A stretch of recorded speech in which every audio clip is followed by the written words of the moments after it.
Muy buenos días. Les agradecemos mucho su presencia con nosotros en esta presentación que haremos de la revista contemporánea en el marco de la edición 33 de la Feria Internacional del Libro de Antropología e Historia, la FILA. Tenemos el gusto de que nos acompañen a presentarlo la doctora Etelia Ruiz Medrano, destacada historiadora de los pueblos originarios de México, la doctora Claudia Álvarez, experta y participante activa del nuevo protagonismo de los pueblos originarios en la Ciudad de México, y Jaime Valli, un reconocido editor de libros y revistas con una profunda huella en el Instituto Nacional de Antropología e Historia y otras entidades públicas y privadas. Hago dos referencias de contexto para nuestro público. Este número 15 de Contemporánea es el momento actual de un camino iniciado en enero del 2014. La portada del número 1 es la imagen de una persona en medio de un puente colgante. Dijimos entonces, la aventura incierta del paso inicial, la esperanza abierta de recorrer un camino, con dos grandes propósitos para orientarnos: estar abiertos a las expresiones novedosas de la historia y persistir en los temas que marcan su larga continuidad. Y además, ir creando una revista rigurosa con las reglas de la tradición impresa y que explorara las nuevas posibilidades de lenguajes y de comunicación del Internet. Hemos tocado muy diversos temas, desde el periodismo, crónica e historia, la migración, las derechas en México, por mencionar algunas, y hemos persistido con el gran tema de los pueblos originarios. En esta edición, la 15ª, su centro textual y de imagen son los pueblos originarios, sus retos actuales y momentos de su muy larga historia, de los cuales nos hablará la doctora Claudia Álvarez y comentará la doctora Etelia Ruiz. Y a la vez hemos insistido en formar esta revista donde los textos son su parte sustantiva, con un espacio dedicado a la fotografía, los videos y los audios, algo imposible en los más de 5 siglos de tradición impresa, luego del gran invento del orfebre Gutenberg, los tipos móviles, pero que ahora con el Internet se ha vuelto el modo cada vez más frecuente de la comunicación pública.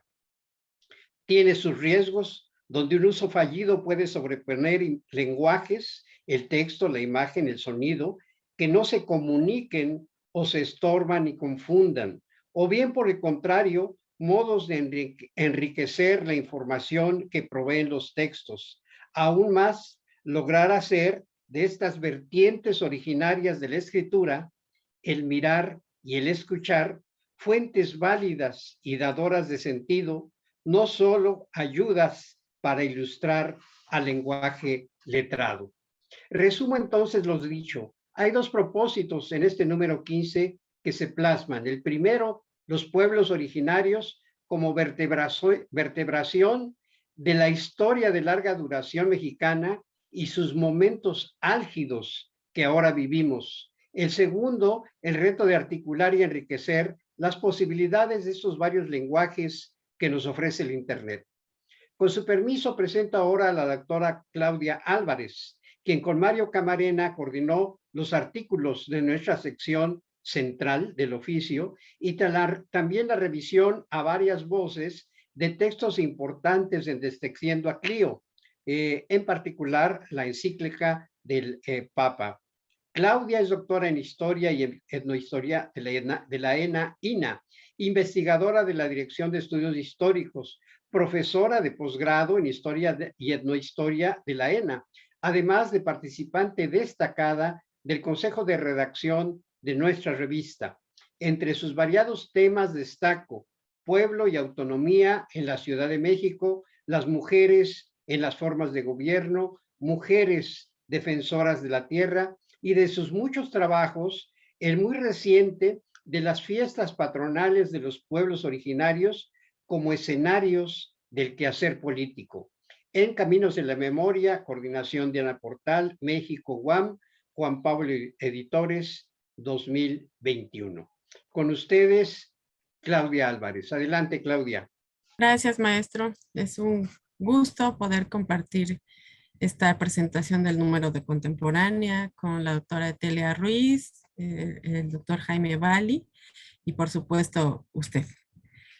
Y es un gusto doble para mí porque, bueno, me ha tocado conocer el proceso continuo de creación y producción de conocimiento a través de la revista, ¿no? Efectivamente, ya nos dio un paso por los números anteriores, ¿no? Y lo cual ha sido un reto muy interesante para todos los que somos parte de Contemporánea. En esta ocasión, tenemos el placer y el gusto de presentar el número 15, que es un dossier sobre autonomías, ¿no?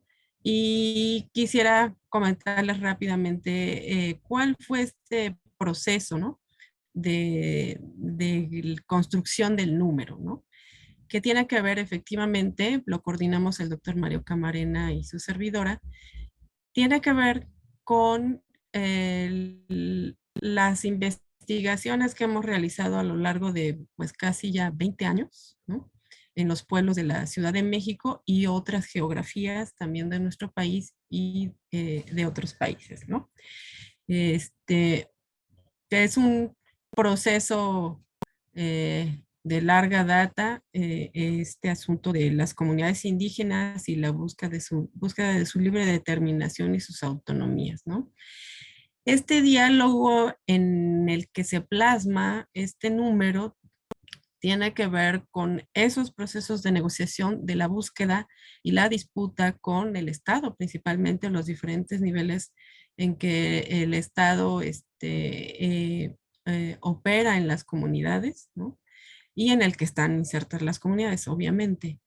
Eh, Decimos que trabajamos siglo XX y XXI, ¿no? Historia del presente, pero un acierto y que por eso tenemos el gusto de poder conocer el trabajo de la doctora Etelia es que este proceso es un proceso de tiempo largo, no es un proceso que inició en siglo XX ni con las diferentes irrupciones de comunidades indígenas como lo es el Ejército Zapatista de Liberación Nacional, y otros momentos, ¿no? En que ahora tenemos algunos textos por ahí que ahorita voy a comentar sobre Cherán, sobre varias geografías de nuestro país, sino que es un proceso de más largo tiempo, ¿no? En donde nuestras comunidades indígenas, bueno, han estado en la lucha, ¿no? De la búsqueda de estas autonomías, representada en formas de autogobierno y otras maneras que ahora voy a comentar. Los diferentes textos plantean geografías sobre Michoacán, sobre Oaxaca, sobre comunidades en Guerrero, la Ciudad de México, y quisimos traer a cuenta también un ejercicio que sucede en la ciudad de Cali, Colombia, con la comunidad NASA, que también voy a comentarles un poco. Porque ese ha sido nuestro diálogo, ¿no? En esas geografías, con colegas de esas geografías, con la gente de las comunidades de esos espacios con las que hemos tenido oportunidad de dialogar, de trabajar con ellos, de ir en la construcción y reconstrucción de lo que ellos han estado haciendo, ¿no? En esta búsqueda de autonomías. El marco en el que se plantean estas autonomías que ahora trabajamos en este número tiene que ver con un contexto legal, ¿no? Obviamente con la capacidad y habilidad de los pueblos de jugar con las reglas del Estado para poder buscar esos huecos, ¿no? Y esos espacios en donde poder ejercer sus diferentes y diversas formas de autonomía. En sí, el número en general están interconectadas, ¿no? Las diferentes secciones. contemporánea, como ya bien decía el maestro Carlos, bueno, tiene la virtud de poder tener también la sección post-Gutenberg, ¿no? Donde nos enmarca de una manera extraordinaria la fotografía de Mariana Jampolsky, ¿no? La curaduría realizada por la doctora Rebeca Monroy, que plantea estas instantáneas de los pueblos en diferentes lugares de nuestro país, ¿no? Lo cual es una selección muy afortunada para el número, ¿no? Cuando nosotros veíamos estas imágenes, pues bueno, claro, nos parecía que representaba muy bien este dossier. El video está realizado por un colectivo de un pueblo también de la Ciudad de México, que es Topilejo, que tiene que ver con los huehuenches o huehuenchones, que se ha ido transformando a lo largo del tiempo, porque antes eran huehuenses y era una práctica cultural que se hacía en la región, nada más que se ha ido perdiendo, en algunos lados pues se ha transformado. En el caso del audio, pues tiene que ver con los pueblos de Oaxaca, ¿no? En la perspectiva de un investigador. En trayectorias, recuperamos a Jacinto Barrera Basols, que bueno, los colegas más allegados a él quisieron hacer un escrito, unos textos, unas líneas, ¿no? En torno a sus vínculos, su trabajo, ¿no? Con una manera de homenaje. Y las otras secciones, que es Expediente H, mirar libros y noticias, que no voy a entrar a profundidad, pero que de alguna manera retratan también el contexto en el que se enmarcan estas luchas autonómicas, ¿no? Es decir, no están desconectadas unas de otras, y bueno, están en este proceso, ¿no? De estos conflictos y cuestiones sociales y políticas que están ahí, digamos, ¿no? En ese marco. Entrando específicamente al dossier del oficio, bueno, tenemos 5 artículos, 5 textos. El primero es de la doctora Leticia Reina, ¿no? Que a través de un trabajo exhaustivo de archivo, ¿no? Logra construir los procesos de autogobierno de las comunidades indígenas en Oaxaca, ¿no? Que ella les denomina autogobiernos clandestinos, ¿no? Porque plantea que van en un sentido paralelo a las reglas impuestas por el Estado, ¿no? Pues, si bien se ocupa solo del contexto de Oaxaca, es interesante porque nos permite no solo ver lo que sucede en Oaxaca, sino que estamos viendo que en el siglo XIX lo que está sucediendo ahí está permeando en otras geografías, ¿no? Entonces podemos imaginarnos en esos momentos lo que están viviendo las comunidades, ¿no? Y bueno, estas batallas y estas luchas por, pues por sobrevivir, ¿no? Ante el liberalismo y todas estas cuestiones, ¿no? De los procesos de independencia y qué estaban haciendo las comunidades, ¿no? Este trabajo es muy interesante porque precisamente nos permite ver esta, digamos, este continuum del proceso de las luchas por las autonomías, ¿no? En este espacio, pero sí también en otros espacios, ¿no? Lo podemos tener como un bagaje histórico de lo que está sucediendo en otros espacios, ¿no? Y esto da pie, ¿no?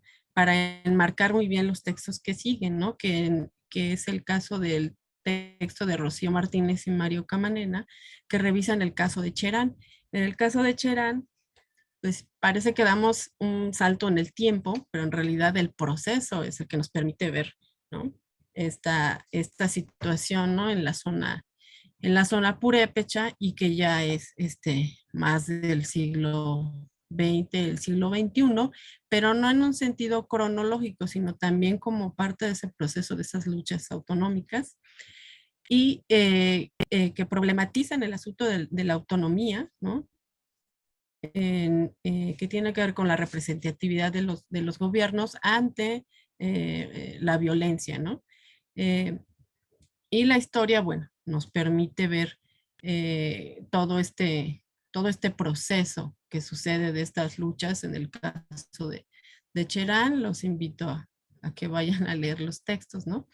Pero igual en un marco legal, ¿no?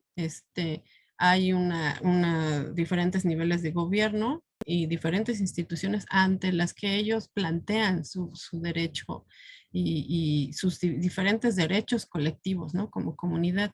En el caso de David Benítez, es interesante este texto también porque plantea, si bien parte del concepto de autonomía, eh, nos habla de diferentes marcos de batallas jurídicas de comunidades indígenas en Guerrero, ¿no? De los amuzos, los lapanecos, los mixtecos, los nahuas, y él incorpora otro elemento que son las comunidades afromexicanas, ¿no? Que es muy al marco de esta región y nos plantean los conflictos que aparecen ahí, las hidroeléctricas, las policías comunitarias, todos estos procesos que vamos a ver después en otras regiones, pero que se enmarcan muy bien como igual como una región, ¿no? Qué es lo que está sucediendo y cuáles son esos procesos de búsqueda de autonomía.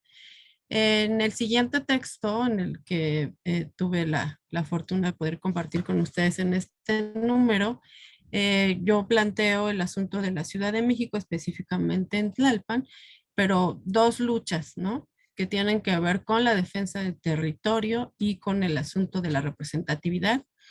Eh, y que básicamente estamos viendo procesos identitarios de indianización o etnización. Es decir, primero, es, para poder ser sujetos de derecho tiene que haber un reconocimiento y esta búsqueda de identidad, ¿no?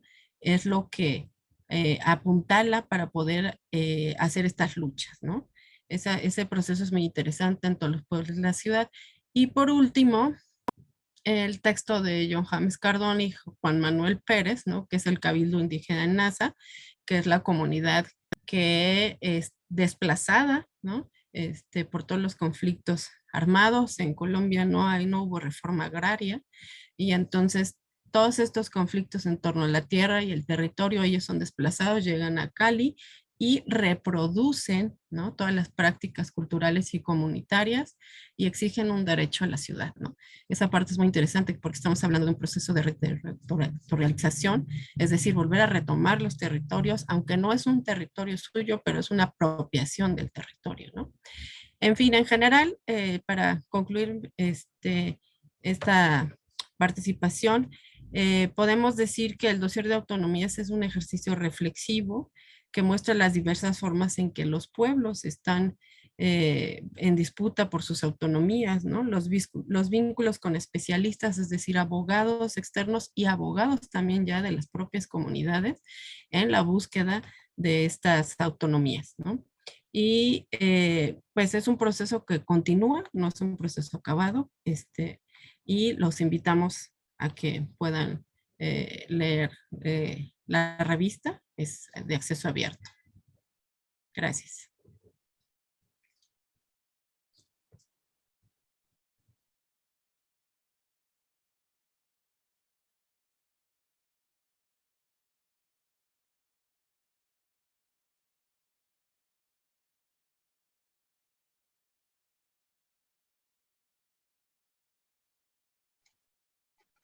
Muchas gracias, Claudia, por tu claridad y brevedad. Pasamos con la doctora Etelia Ruiz Medrano, una muy querida amiga que conocí a través de otra muy querida amiga, la doctora Dolores Pla, que nos hizo favor de presentarnos. Y ahí conocí el trabajo que desde mi punto de vista es innovador y es de yo diría que es pionero en un modo de entender a los pueblos originarios. Trato primero de decirles quién es la doctora Etelia en términos de su recorrido académico. Doctora en Historia por la Universidad de Sevilla, España, con un postdoctorado en Antropología por la Universidad de Bonn, Alemania. El primero en 1990 y el segundo en 1997. Solo menciono que ha tenido acceso a becas excepcionales, la Guggenheim, etcétera, y para por asuntos de brevedad, y para colocarme en el punto, creo, central de su presentación.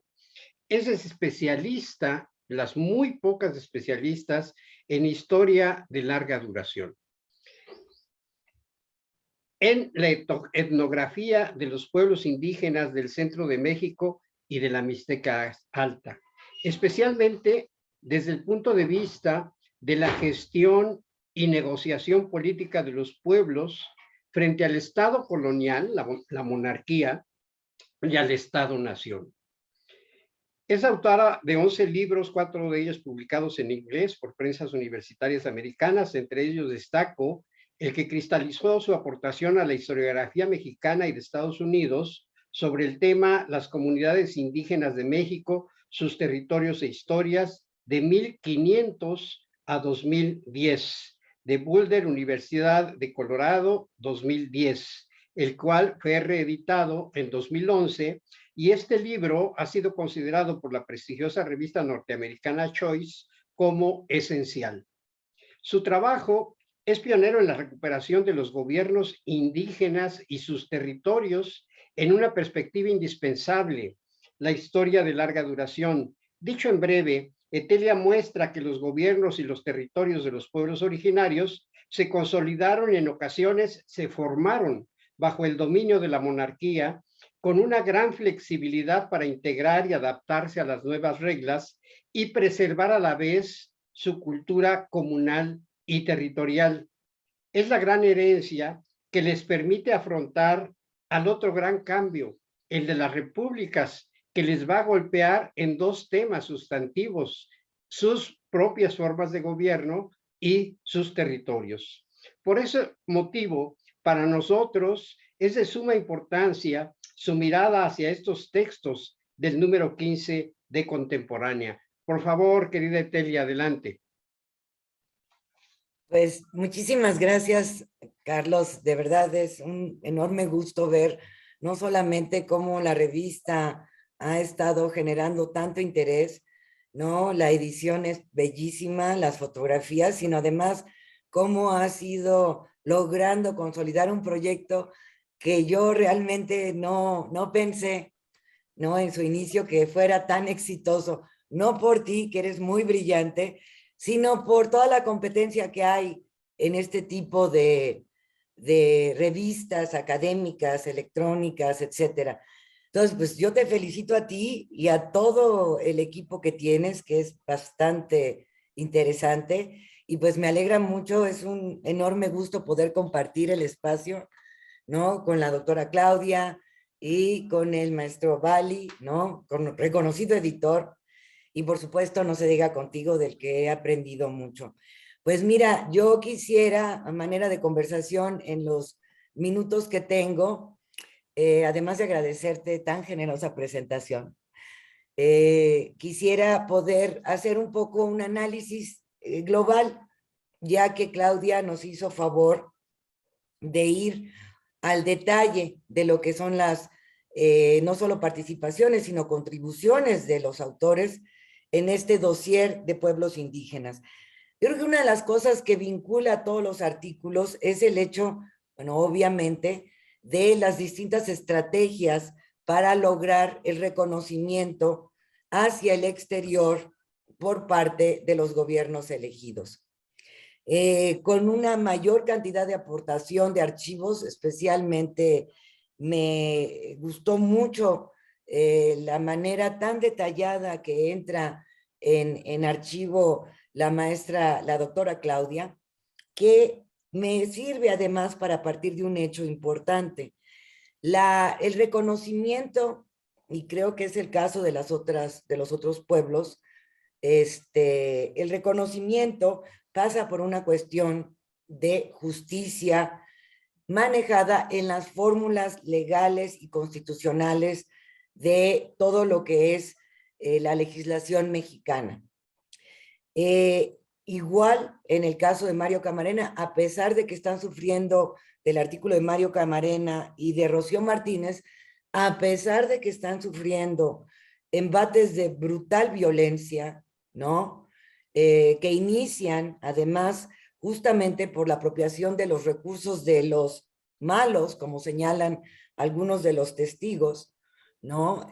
La ausencia del Estado para poder impedir esa situación, una de las cuestiones por las que son reconocidos es a través de los títulos primordiales. Y bien sabemos que a mediados del siglo XIX, aproximadamente el 80% he podido analizar y cuantificar, gracias al archivo de búsquedas del Archivo General de la Nación, el 80% de los pueblos indígenas recurrieron de 1864 a 1994, alrededor del 80% de los pueblos utilizaron los títulos primordiales, o sea, la narrativa de su historia desde el siglo XVII especialmente, para justificar su existencia como pueblo originario. No se diga en el artículo del doctor René David Benítez Rivera, que reconoce tres, digamos, puntos importantes para la actuación de la cuestión de la autonomía indígena, especialmente a nivel de municipio, que es como el ente que encuentra. Sin embargo, igualmente en el caso de la doctora Leticia Reina, y perdón que salte, ella considera que obviamente esta situación de los gobiernos municipales, de los gobiernos de las alcaldías indígenas en la región de Oaxaca, van a contrapelo de las decisiones constitucionales y de las leyes liberales. Yo quisiera señalar que incluso en el artículo de los colegas de Colombia acerca de este pueblo recién fundado, que todos estos grandes esfuerzos van hacia el afuera. Pero yo creo que una de las cuestiones importantes, y por eso es útil, y yo entiendo que es, digamos, complejo, pero es útil analizar la cuestión de una perspectiva larga. ¿Qué pasa al interior? O sea, tú no puedes legitimarte como autoridad, ni siquiera de barrio, vamos, ni de nada actualmente, ni antes, ¿no? Si no tienes una legitimación interna frente a los tuyos. Y la distinta manera de los lenguajes están tan separados y conocemos tan poco de estos lenguajes de legitimación interna, que yo me voy a permitir, no como manera de crítica ni mucho menos, sino como manera de complementar, que están en todos los artículos, pero que hay que articularlos, no por ellos, sino por nosotros. Es un ejercicio prácticamente de descentralizarnos nosotros también. Nosotros también vivimos con una imagen de un Estado omnipotente, aplastante, imposible de negociar, al cual se le debe hasta cierto punto de obedecer, y el no obedecerlo es siempre a través de la transgresión, ¿no? Pero ¿qué ocurre en realidad? El Estado es tan cambiante como las estrategias de los pueblos. Y las formas para poder negociar con él tienen que pasar por fórmulas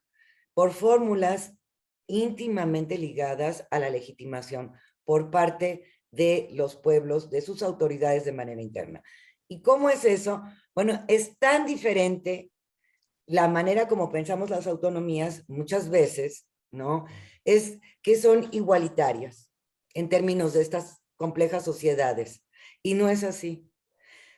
Uno de los rasgos más importantes es la legitimación pasa por la jerarquía, el reconocimiento de una autoridad moral, el reconocimiento de una autoridad ética, que los llega incluso a radicalizar, por ejemplo, el impedir en muchas agencias y municipios que sus autoridades de usos y costumbres reciban salarios en la actualidad, y que pasaba en la época colonial por no ratificar, por desconocer, por impedir los tributos a aquellas autoridades que no estaban viviendo en las cabeceras o bien cerca de las cabeceras.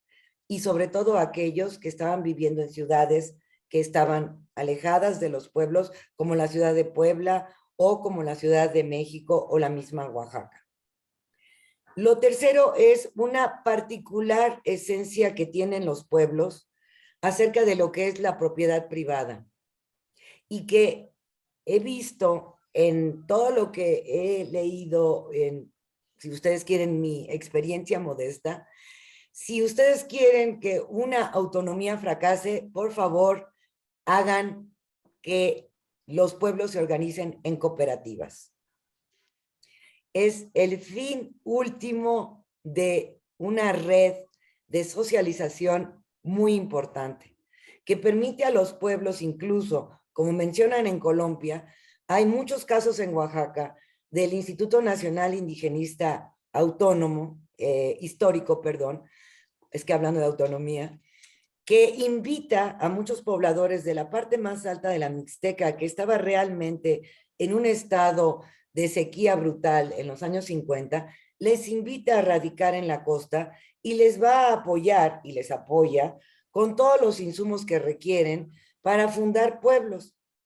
Muy pocos aceptan dejar las tierras yermas de la Mixteca Alta, sin posibilidades de agua prácticamente, y con un maíz y un frijol que a la fecha, a menos que haya en algún momento el interés de la biotecnología por parte del Estado, realmente es de una pobreza increíble, pero muy pocos se deciden a moverse de su territorio hacia la costa. Y los pocos que deciden hacerlo, todavía hasta ahora, cuando fundaron esos pueblos hace 50 años, claro, ahora son exitosos o medianamente exitosos rancheros, zona de ranchos, la costa, alquilan camiones y van a sus comunidades originales porque eso es el centro del poder de donde ellos derivan. Nadie los obliga, nadie los invita, nadie los recuerda ni siquiera en las agencias de donde salieron, ellos regresan. Hay una situación que uno tiende a veces, no en los artículos afortunadamente donde vemos todos estos elementos, pero digamos como lectores a veces tendemos a olvidar, incluso como connacionales, que muchos de los parámetros con los que estamos viendo estas autonomías es de una perspectiva sin querer,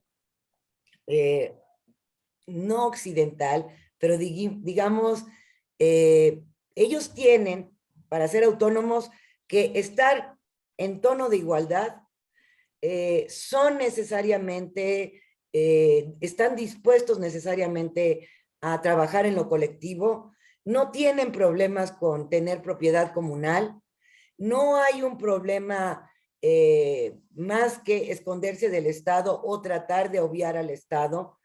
Y sin embargo, nos damos cuenta que desde la época colonial, el Estado jamás, y fue donde más éxito tuvo el Estado, si es que lo queremos llamar de esa manera, para poder controlar los pueblos, fue en la época colonial, jamás después.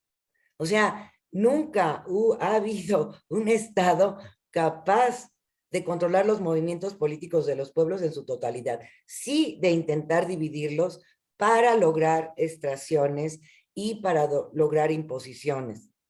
Eso sí, pero de entrada, que tengan ese poder es muy difícil. Y los pueblos que han logrado transitar esos estadios son, sin duda alguna, aquellos pueblos que tienen una legitimidad y la buscan al exterior, pero porque tienen una legitimidad jerárquica, moral al interior.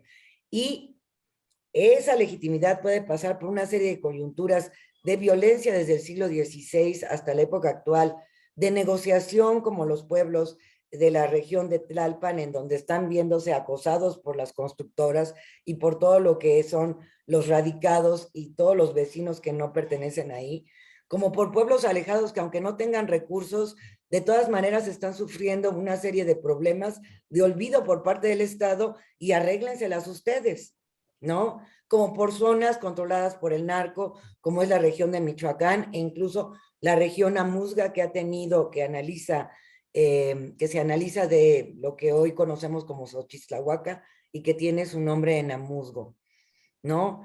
O sea, al igual que en la zona de Colombia, en donde los forzaron a huir, la situación de paramilitares. En todas esas coyunturas externas, si no hay una legitimidad interna, es imposible el movimiento. Y la legitimidad interna pasa por diferentes formas de tradición. No hay otra.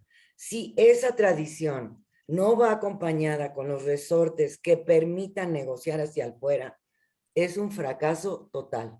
Y lo vemos en Chiapas, en muchas comunidades indígenas que son muy priistas, porque ahí la autoridad y la legitimidad de muchos gobiernos indígenas se rompió. Aunque puedan estar vestidos de manera tradicional, con varas de mando, la autoridad moral, el respeto que les tienen, se quebró, ¿no? Por muchas razones, porque el INI tuvo la fortaleza para irrumpir sin querer en muchos mecanismos que solo controlaban las autoridades, por la forma en que muchos pueblos vieron esa dádiva como dádiva, por la lealtad que generaron hacia estos gobiernos. Hay una serie de razones que, por ejemplo, no se dan en la Mixteca, no se dan en la región Amuzga, no se dan en la región Purépecha, no se dan en la región Raramuri. O sea, lo que quiero decir es la tradición que viene cambiando desde hace más de 2000 años de mando, ¿sí? O más, cambiante, si logran retomar en símbolos de poder esa tradición y marchar con ellos, aunque sean elementos que uno no ve, no alcanzas a distinguir, pero que están ahí y logran armarlo con todo lo que es la legalidad contemporánea, con toda la posibilidad de negociar con el Estado, son pueblos que logran transitar exitosamente. Si esto se rompe, esta negociación es inútil. Y estos pueblos desaparecen. Muchísimas gracias, querida Etelia. Gracias. Espero no haber abusado. No, al contrario, Etelia, un muy buen planteamiento que seguramente vamos a retomar y que vamos a tratar de seguir discutiendo, porque creo que le has dado a un punto central de la discusión contemporánea y obviamente de la mirada histórica. Paso con nuestro querido tercer invitado, un amigo para mí excepcional, Jaime Valli, que tiene una muy fuerte huella ya creada en la, diría yo, en los esfuerzos de difusión de las instituciones públicas, pero también de entidades privadas. Conoce perfectamente los problemas de cómo los lenguajes especializados tienen que, en determinadas circunstancias, afrontar el reto de hablar más allá de los códigos, digamos, académicos y enfrentarse a la necesidad de lenguajes mucho más de corte narrativo. Doy una muy breve semblanza de Jaime Valli West, subrayando lo siguiente: es editor independiente y polígrafo, escritor, guionista, creativo y director de proyectos editoriales. Ha publicado libros y artículos diversos.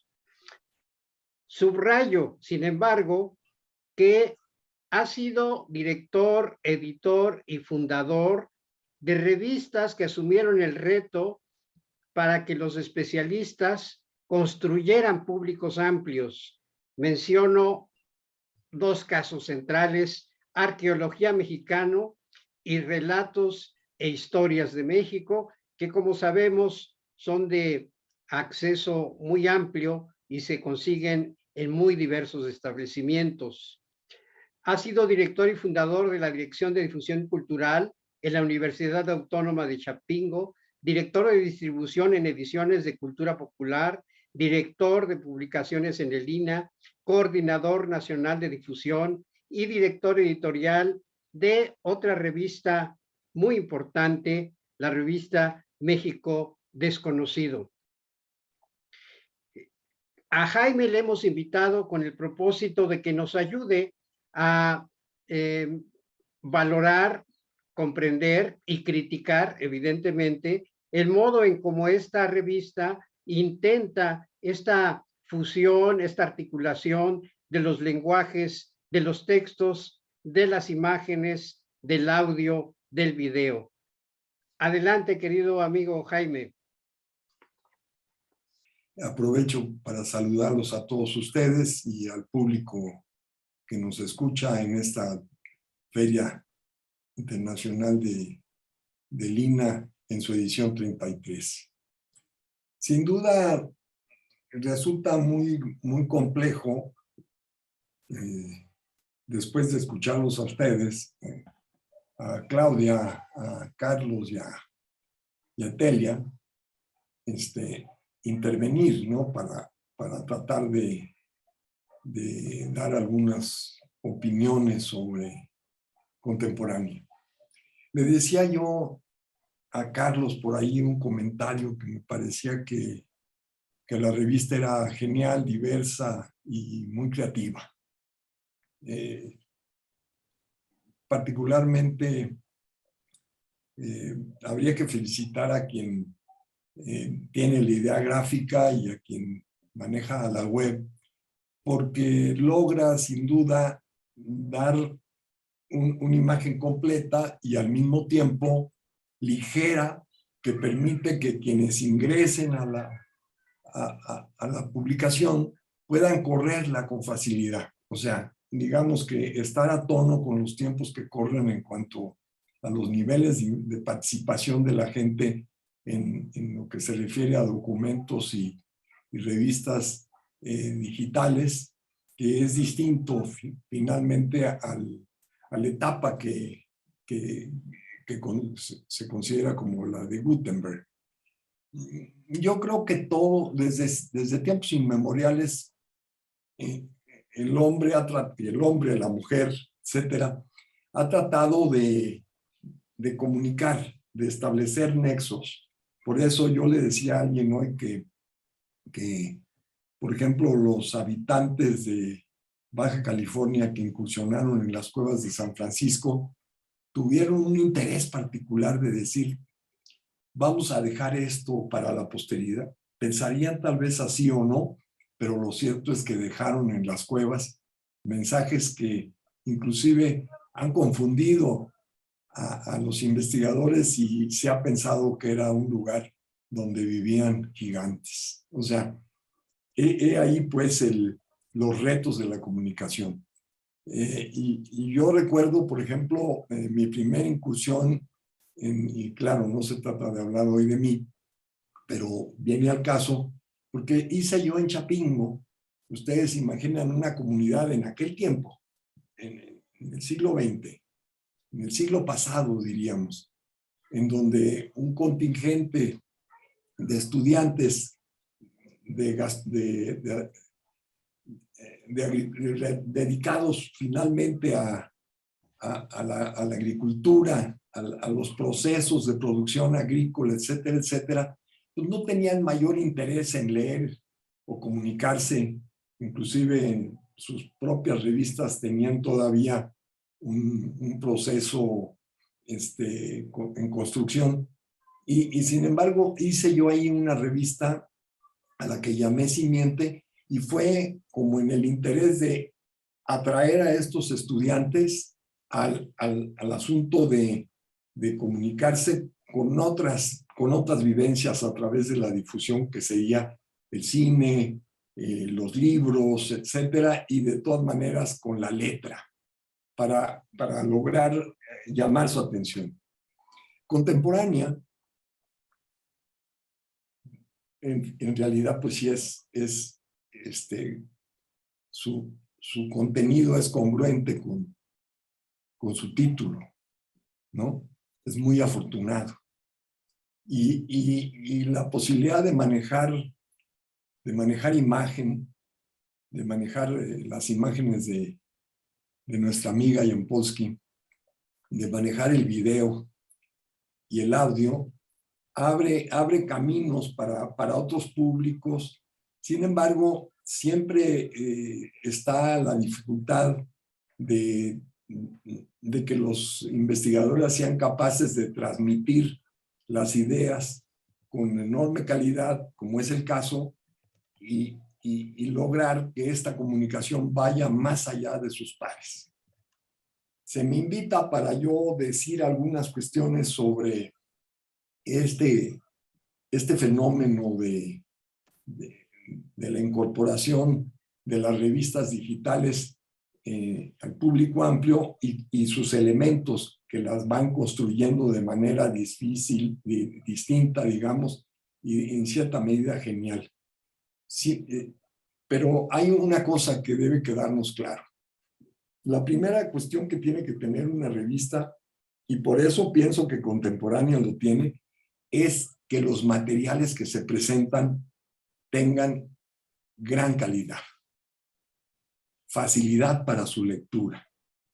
Yo, que soy lego en estos asuntos, me leí la revista y encontré muy atractivo y encontré algunas cadenas que ahorita con la intervención de Carlos y Claudia y Etelia se me hacen más claros, ¿no?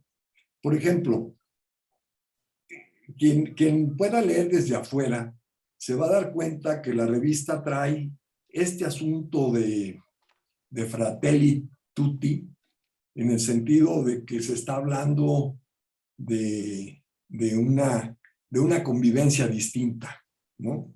Que no se está incursionando en la lucha de clases, sino que está hablando de la fraternidad, ¿no? Esto está muy vinculado también a lo que está ocurriendo ahorita en América, de alguna manera, porque en los procesos de cambio que se están dando hoy, pareciera que los que dirigen tienen conciencia de lo difícil que es ir más allá y que de alguna manera encuentran soluciones y, como diría Etelia, entender no aquí al Estado, sino entender al monstruo para no tropezar de una manera accidentada con él. Entonces, ¿cómo la revista tiene esta posibilidad, ¿no?, de reunir lo que piensa el Papa Francisco, que no sé si él se alinea con lo que está ocurriendo, y cómo al mismo tiempo aparecen estas cuestiones de las resiliencias de las comunitarias que juegan en este mosaico tan complejo, que juegan un papel, y la revista gráficamente y a través de sus artículos y de su lectura lo logra. Y bueno, supongamos que lo logra en un porcentaje muy importante, pero aquí hay algo más sobre la cuestión de la comunicación gráfica y visual, y es que esta posibilidad de que la revista se presente en la Feria Internacional del Libro de Antropología, Historia, y que la gente puede escuchar a Carlos, puede escuchar a Claudia y puede escuchar a Etelia. Y entonces ellos tres redescubren las venas o los vasos capilares que reúnen los componentes de la revista. O sea, estamos jugando en un mundo con medios inusitados, o sea, con los que tenemos muchos años en esto de la difusión, no de la investigación, con los que tenemos muchos años de la difusión, indudablemente que lo nuestro fue artesanal. Lo nuestro fue hacer una revista con esperanza que llegara al puesto de periódico y que en ese puesto de periódico encontrara a su lector. Hoy es mucho más fácil, mucho más rápido el camino para que se encuentren lectores diversos y personas que se puedan interesar, por ejemplo, en toda esta cosa de las luchas comunitarias. Estas luchas comunitarias que, tal como se expresan en la revista, recogen una gran tradición. Es cierto también que ha habido factores externos desde el punto de vista de las ideas que han influido en esos movimientos de pueblos y les han dado, como dijéramos, dialogando con Etelia, que me gustó mucho todo lo que planteó, pero también a veces se olvida que esos pueblos han tenido comunicación con el exterior, ¿no? A algunos de estos pueblos les llegó la segunda declaración de La Habana, donde se dice ya se les ve llegar hasta los Olimpos gobernantes a reclamar sus derechos conculcados. O sea, no son los, y lo puedo decir con mucha seguridad porque yo viví año y medio con los purépechas y pude constatar efectivamente de que lo más importante que tenían ellos era su tradición, su cultura y su capacidad de resistencia, y que yo la viví y entendí cómo funcionaba. Entonces, para mí fue un gusto, se los digo con toda sinceridad, recibir la invitación de Carlos para que yo dijera algunas cosas en las que ciertamente no soy especialista, fue una gran oportunidad. Una gran oportunidad. Y hoy al público que me estaba escuchando, les digo que esta contemporánea es una oportunidad para entender lo que está pasando hoy y lo que pasaba durante el virreinato. ¿Cómo puedes unir? ¿Cómo puedes unir todos estos? Pues lo logran ustedes con sus artículos, lo logran quienes hacen la edición, lo logran quienes hacen la página web, y realmente yo estoy muy contento de ver este avance de las revistas. Las viví, las conocí, a mí me tocó hacer como coordinador nacional del INA de difusión, algunas de ellas, historias que no historias, sino historias de la Dirección de Estudios Históricos, ¿no? O sea, realmente el mismo INA no tiene, verdaderamente su comunidad a veces no tiene la idea de cómo a partir de esta cuestión editorial y gráfica ha trascendido. Y no la puede tener porque nunca sabemos qué pasa, ¿no? Como decían los escritores, yo hago mi libro y no sé quién me lee, ¿no?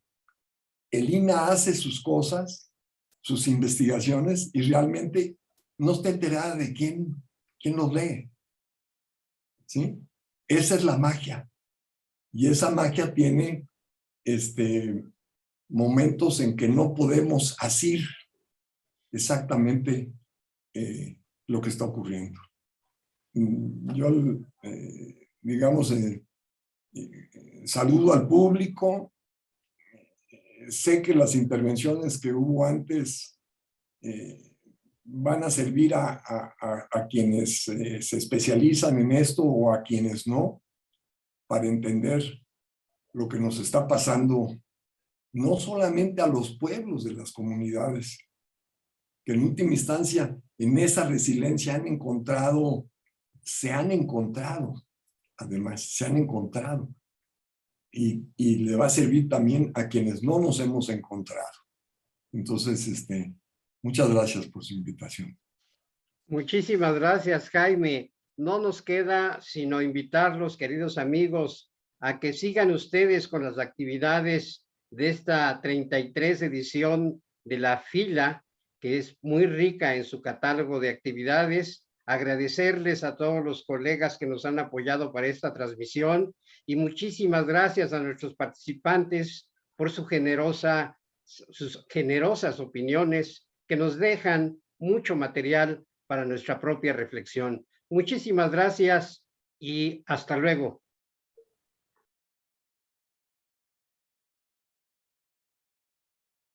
Gobierno de México.